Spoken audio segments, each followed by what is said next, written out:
Now we're about to do something called a special case in factoring, the difference of two squares.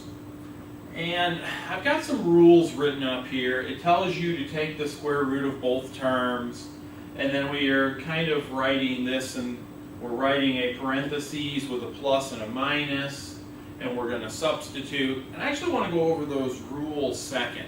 There's a couple things I want to show you first. I want to show you what happens when we multiply some binomials that are very similar except for the plus and the minus. And I also want to review square roots. Then we'll go through and we'll apply this process. I think it'll make a little bit more sense. All right, first of all, look at x minus 7 and then x plus 7. When we look at x minus 7 and x plus 7, they're almost identical except for this plus and minus. And let's multiply them out. So when I FOIL or use double distributive, whichever way you want to look at it, I get x squared plus 7x minus 7x minus 49. 7x and negative 7x, what do they do? They cancel out. That's 0. When you put opposites together, it's 0. X squared plus 0 is 0 minus 49.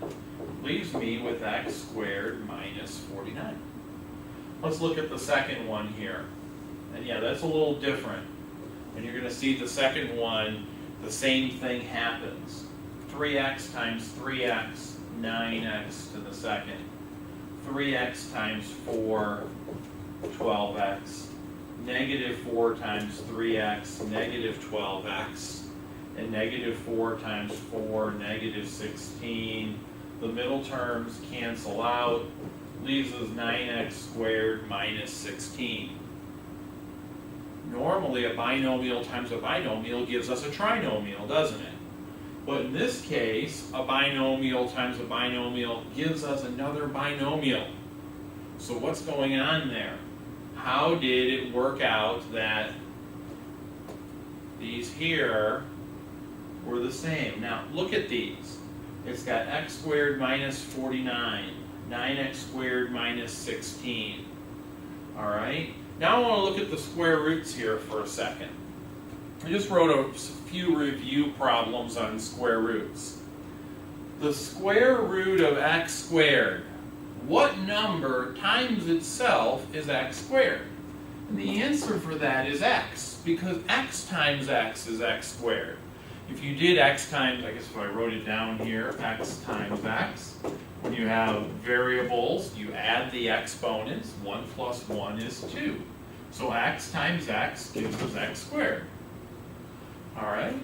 Now let's look at the square root of a fraction, because those kinds of problems come up and students sometimes freak out a little bit. Oh no, it's a fraction. That's okay. With fractions, you just do the square root of the top and the square root of the bottom. The square root of 1 is 1. The square root of 36 is 6. How can I be sure? Well, you can always go back just to check, like we did up here, and you could remultiply it. 1/6 times 1/6. 1 times 1 is 1. 6 times 6 is 6. 1/36. What do I do if I have both a number and a variable? Not a big deal. What's the square root of 16? It's 4. What's the square root of y squared? Well, it's y. And if you do 4y times 4y, you get 16y squared. Okay. Now I've got 3 example problems here. Binomial times a binomial, giving us a binomial. All right?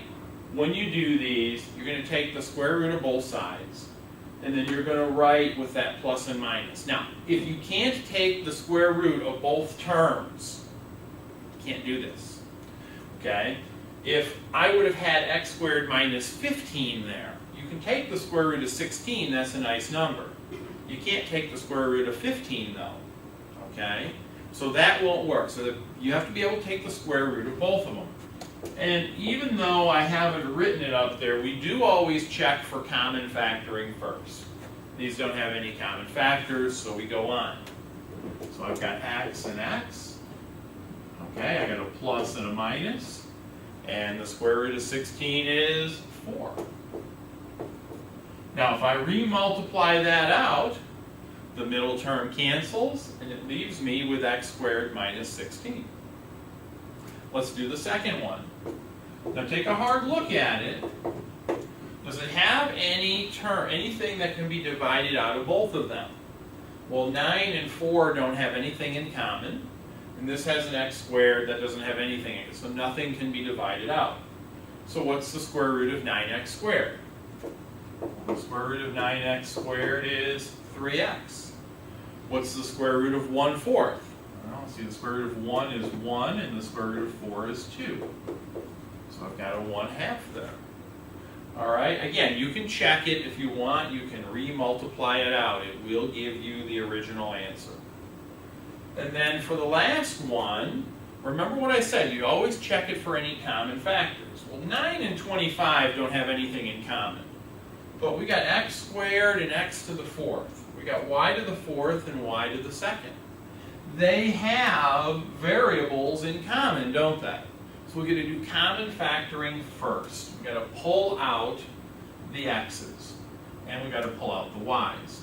So the lowest variable on the x's is a 2, and the lowest variable on the y's is a 2. So we're going to pull an x squared y squared out of there before we can do anything else. All right, so I'm going to divide both terms by x squared y squared. That leaves me with 9y squared, because the x squareds cancel. 4 minus 2 is 2. Minus, let's see, the 25 comes down. X to the 4th divided by x to the 2nd. 4 minus 2 is 2. And the y squareds cancel. All right, so now we have x squared y squared. I still have a binomial there. Can I take the square root of both of those? And if you look at it, yes, you can. Since I can take the square root of both of those, a little plus and minus there. The square root of 9y to the 2nd is 3y. The square root of 25x to the 2nd is 5x. Now that's a little bit messy, but that's 3y plus 5x. And 3y minus 5x. Anyway, it's really a pretty straightforward process. It only comes about because what you've multiplied is identical with the minus and the plus. So if you want to undo it, since you're multiplying things that are identical, you use the square root.